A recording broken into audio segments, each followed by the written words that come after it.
बात उस समय की है जब एक विधवा औरत खाना पकाने के लिए जंगल में लकड़ियां इकट्ठा कर रही थी। तभी उसने एक सूखी लकड़ी उठाई जिसके अंदर एक सांप का बच्चा छिपा बैठा था। इस बात से बेखबर औरत लकड़ियों के साथ सांप को भी अपने घर ले गई। घर जाकर उसने जैसे ही लकड़ियों को जमीन पर रखा तभी वो सांप बाहर निकल आया। औरत के पास एक पालतू बंदर भी था जो उसके साथ खेलने लगा। औरत ने सांप को देखा लेकिन उसे मारा नहीं क्योंकि उसके कोई बच्चे नहीं थे। शादी के कुछ दिन बाद ही उसके पति की मृत्यु हो गई और किसी तरह वह इस छोटी सी झोपड़ी में जिंदगी काट रही थी। फिर उसने सांप को पालने का फैसला किया। औरत उसे अपने बच्चे की तरह प्यार करती और भूख लगने पर गाय का दूध पिलाती। फिर ऐसे ही कुछ साल बीत गए और वो सांप अब बड़ा हो गया। फिर एक दिन वो सांप एक लड़के का रूप धारण कर लेता है। ये देख औरत समझ जाती है कि वो कोई साधारण सांप नहीं बल्कि एक इच्छाधारी नाग है। फिर एक दिन सांप ने औरत से कहा, आप मेरी शादी का प्रस्ताव राजा के समक्ष लेकर जाइए। ये सुन औरत बोली, बेटा ये तो असंभव है, राजा मेरी बात बिल्कुल नहीं सुनेगा। इस पर सांप ने कहा, माँ एक बार पूछने में क्या जाता है, मैं जानना चाहता हूँ कि राजा अपनी पुत्री की शादी मुझसे कराएंगे या नहीं। औरत बोली, ठीक है बेटा, मैं कल जाऊंगी। फिर अगले दिन वो महल की तरफ निकल पड़ी। थोड़ी देर चलने के बाद औरत महल पहुंच गई। जैसे ही उसने अंदर जाने का प्रयास किया तभी द्वारपालों ने उसे रोकते हुए कहा, आपको अंदर जाने की अनुमति नहीं है। जब तक राजा का आदेश नहीं होता कोई भी व्यक्ति महल के अंदर नहीं जा सकता। औरत बोली, बेटा राजा से बहुत जरूरी बात करनी है, कृपया करके मुझे जाने दें। उसके बार बार आग्रह करने पर द्वारपालों ने उसे महल के अंदर जाने दिया। औरत राजा के पास गई और कहा, मैं अपने बेटे के लिए आपकी पुत्री का हाथ मांगने आई हूँ और मैं ये भी पहले ही सुनिश्चित कर देती हूँ कि मेरा बेटा एक सांप है महाराज। ये सुनते ही राजा क्रोधित हो उठा। फिर सैनिकों ने औरत को घसीटते हुए ले जाकर महल से बाहर फेंक दिया। फिर वह दर्द के मारे कराहने लगी क्योंकि उसका एक हाथ टूट गया था। अब वो खुद को संभालते हुए किसी तरह घर लौटी और सांप बेटे को महल में हुई घटना के बारे में बताया। फिर उसने कहा, माँ तुम अपने हाथ की चिंता मत करो। तभी उसने मणि प्रकट की और बोला, मेरी माँ का हाथ अभी ठीक हो जाए। इतना कहते ही औरत का टूटा हुआ हाथ बिल्कुल पहले जैसा ठीक हो गया। सांप ने अगले दिन भी औरत को महल भेजा। इस बार भी राजा के सिपाही उसे महल से बाहर फेंक देते हैं। वो फिर एक बार जलील होकर और शरीर पर चोट लिए वापस घर लौट जाती है। इस बार भी सांप बेटे ने उसे ठीक कर दिया और एक बार फिर से औरत को महल जाकर राजा से शादी की बात करने के लिए कहा। वो घबरा गई और बोली, बेटे मैं बार बार जलील होने नहीं जा सकती और साथ ही मार पड़ती है सो अलग। माँ बस ये आखिरी बार आप चले जाइए, इसके बाद मैं दोबारा नहीं बोलूंगा जाने को। औरत फिर से एक बार राजा से कहती है, महाराज यहाँ आना मेरी मजबूरी है, बस आखिरी बार मैं आपसे पूछ रही हूँ, क्या राजकुमारी की शादी मेरे सांप बेटे से कराएंगे? फिर राजा ने कुछ देर विचार किया और मुस्कुराते हुए बोला, अगर राजकुमारी को ले जाना है तो अपने बेटे से कह देना, आज से ठीक 2 दिन बाद तुम्हारी झोपड़ी की जगह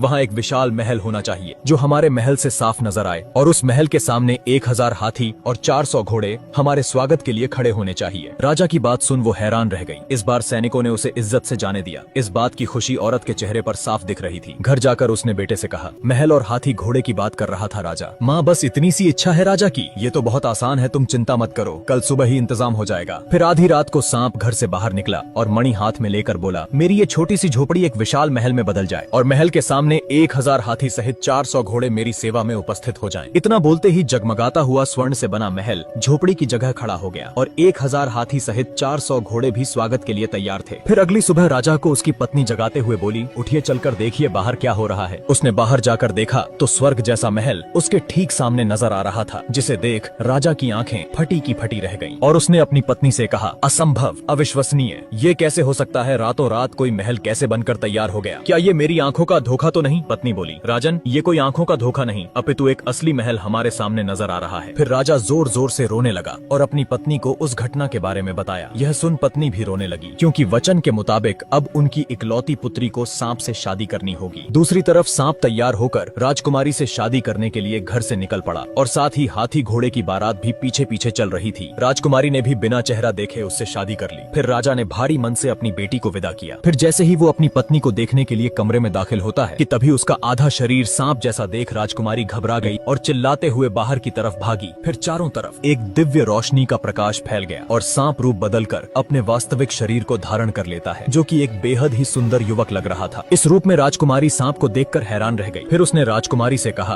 अभी जो हुआ इस घटना को तुम्हें गुप्त रखना है, ये किसी को मत बताना कि रात को मैं मनुष्य का रूप धारण कर सकता हूँ। फिर राजकुमारी ने इसका कारण पूछा। मुझे श्राप मिला है और उसके मुताबिक मेरी पत्नी ने अगर किसी को मेरी सच्चाई बता दी तो मुझे किसी अज्ञात जगह पर कैद कर दिया जाएगा और मैं इस संसार से हमेशा के लिए गायब हो जाऊंगा। राजकुमारी सहमति जताते हुए कहती है, ठीक है, मैं ये बात किसी को नहीं कहूंगी, मगर मैं तुम्हें किस नाम से पुकारूं? देव, देव नाम है मेरा, तुम मुझे इसी नाम से बुलाना। इधर राजा को अपनी बेटी की चिंता हो रही थी तो उसने एक सैनिक से कहा, जाओ और बिना किसी की नजर में आए मेरी बेटी का पता लगाओ, वो ठीक है या नहीं, कहीं उस सांप ने मेरी फूलों सी नाजुक बेटी को कोई नुकसान तो नहीं नहीं पहुंचाया। फिर अगले दिन सैनिक सांप के महल में चुपचाप घुस जाता है और जब उसने छुप कर देखा तो राजकुमारी उसे ठीक हालत में नजर आई। फिर वो महल जाकर राजा और रानी से कहता है, राजन आप चिंता न करें, राजकुमारी वहाँ बिल्कुल ठीक है। राजा को तनिक भी उम्मीद नहीं थी कि ये सुनने को मिलेगा और वो अभी भी संतुष्ट नहीं था। अब 2 दिन बाद राजा ने एक पत्र लिखा जिसमें वो अपने सांप दामाद और बेटी को भोज के लिए आमंत्रित करता है। जब राजकुमारी अपने पति के साथ मायके आती है तब माँ ने इशारों में कहा, मेरी बच्ची हमने बहुत गलत किया है तुम्हारे साथ, तुम्हें कितना दुख झेलना पड़ रहा है हमारी वजह से। माँ ये आप क्या कह रही हैं? मैं अपने पति के साथ बहुत खुश हूँ, बल्कि ये तो मेरा सौभाग्य है कि मुझे ऐसा जीवन साथी मिला। अब 1 महीना बीत गया और नगर में एक व्यापारी के घर शादी थी। उसने राजा और राजकुमारी को समारोह में आमंत्रित किया तो सांप ने कहा, मेरी प्यारी पत्नी तुम पहले जाओ, मैं सूरज ढलते ही इंसानी रूप में वहाँ आ जाऊंगा। मैं तुम्हें फिर से याद दिला दूं,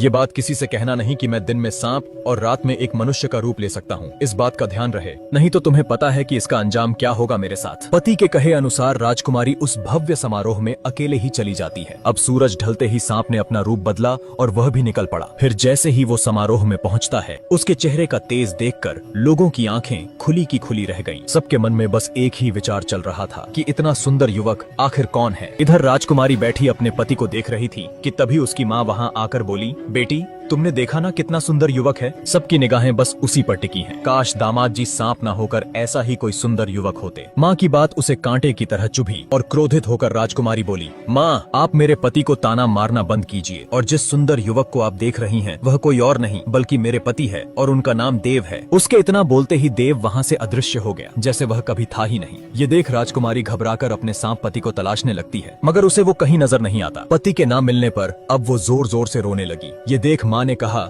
मेरी बच्ची तुम रो क्यों रही हो? आखिर ऐसा क्या हो गया? मुझसे बहुत बड़ी भूल हो गई माँ, जो मैंने आपको उनकी सच्चाई बता दी, मगर अब कुछ नहीं हो सकता। मेरे पति मुझे छोड़कर हमेशा के लिए जा चुके। बेटी फिर तो ये सारा दोष मेरा है, न मैं दामाद जी की बुराई करती और न तुझे कुछ कहना पड़ता। राजकुमारी बोली, मैं अपने पति से बहुत प्यार करती हूँ, चाहे वो कहीं भी हो, मुझे उन्हें ढूंढना ही होगा। फिर अगली सुबह राजकुमारी सफर के लिए जरूरी सामान लेकर पति की तलाश करने घर से निकल पड़ी। अब 4 दिन हो गए राजकुमारी भूखी प्यासी बिना रुके चलती रही। जंगल में न जानवरों का डर न कमजोर शरीर उसके इरादे को तोड़ पाया। थकान से चूर हुई वो एक जंगल से गुजर रही थी कि तभी उसके सामने एक बूढ़ा व्यक्ति आया और कहा, तुम्हें उत्तर दिशा में जाना चाहिए, वहाँ तुम्हें इंद्रदेव मिलेंगे, अब वही तुम्हारे पति के बारे में कुछ बता पाएंगे। राजकुमारी उत्तर दिशा की तरफ चल पड़ी और कुछ देर चलने के बाद वो इंद्रदेव के पास पहुँच गई। फिर उनसे पूछा, हे प्रभु मैं अपने खोए पति को ढूंढ रही हूँ, क्या आप जानते हैं कि वो मुझे कहाँ मिलेंगे? यहाँ से थोड़ी दूरी पर समुद्र है, वहाँ जाकर समुद्र के देवता वरुण देव से पूछना, मुझे पूरा विश्वास है उन्हें जरूर मालूम होगा कि तुम्हारे पति कहाँ हैं। अब राजकुमारी समुद्र की दिशा में चलने लगी। क्या जंगल और क्या पहाड़, चाहे चिलचिलाती धूप हो या मूसलाधार बारिश, ये सब सहते हुए 3 दिन के बाद वो आखिरकार समुद्र किनारे पहुंच गई। फिर हाथ जोड़ उसने समुद्र देव को पुकारा। उनके आते ही राजकुमारी ने रो रो कर अपने पति के बारे में बताया, कैसे वह एक पल में ही कहीं गायब हो गए। प्रभु अब तो कई दिन बीत गए उन्हें गायब हुए। मैं आपसे विनती करती हूँ कि कृपया कर मुझे एक बार उनका पता बता दें, नहीं तो मैं उनकी तलाश करते हुए अपने प्राण त्याग दूंगी। ये सुन वरुण देव बोले, तुम्हें प्राण त्यागने की कोई आवश्यकता नहीं है, तुम्हारे पति सही सलामत हैं, लेकिन वे समुद्र के उस पार दूसरे छोर पर जंगलों के बीच एक खूंखार चुड़ैल के कब्जे में हैं, जो आत्माओं से सौदा कर उन्हें छलपूर्वक अपना गुलाम बना लेती है। इस पर राजकुमारी कहती हैं, चाहे वो कितनी ही ताकतवर चुड़ैल क्यों न हो, मैं वहाँ जाऊंगी और उसके चंगुल से अपने पति को छुड़ाकर वापस लेकर आऊंगी। बस आपसे इतनी ही गुजारिश है, मुझे समुद्र पार उस जगह तक पहुँचा दें। तुम्हारी यही इच्छा है तो ठीक है, मैं तुम्हें वहाँ ले जाऊंगा। फिर उन्होंने एक मछली का रूप धारण किया और राजकुमारी उनके पीठ पर बैठ गई। अब वे तूफान की रफ्तार से तैरते हुए बस कुछ ही क्षणों में समुद्र पार कर दूसरे छोर पे राजकुमारी को पहुंचा दिया। अब जैसे ही वो एक पेड़ के नीचे आराम करने बैठी कि तभी एक भयानक हंसी उस जगह गूंजने लगी। फिर पल भर में ही चुड़ैल राजकुमारी के सामने प्रकट हुई। वो भागती उससे पहले ही चुड़ैल ने उसे पकड़ लिया और उठाकर अपने साथ ले गई। जब वो राजकुमारी को अपने घर लेकर आई, वहीं पिंजरे में कैद देव ने अपनी पत्नी को तुरंत पहचान लिया। राजकुमारी ने भी उसे देख लिया था, मगर वे दोनों ही खामोश रहे। अब चुड़ैल कहती है, तुम यहीं रहना, मैं शिकार करने जा रही हूँ, अगर कहीं भागने की कोशिश की तो मैं तुम्हें कच्चा खा जाऊंगी। इतना बोलकर वह चली गई। उसके जाते ही राजकुमारी ने अपने पति को कैद से बाहर निकाला और एक दूसरे के गले लग गए, मगर चुड़ैल गई नहीं थी। उसने छुपकर सब कुछ देख लिया। फिर वह मन ही मन सोचने लगी, मुझे पहले ही संदेह था कि ये दोनों पति पत्नी हैं। जब वह शिकार करके वापस लौटी तो उसने दोनों को पेट भर के हिरण का मांस खिलाया ताकि वह बाद में उन्हें स्वाद लेकर खा सकें। अगले दिन चुड़ैल ने राजकुमारी से कहा, मैं बाहर जा रही हूँ, जब मैं वापस लौटूं तो मुझे इंसानी मांस पका हुआ चाहिए। ध्यान रहे अगर तुमने बात नहीं मानी तो मैं तुम दोनों में से किसी एक को खा जाऊंगी।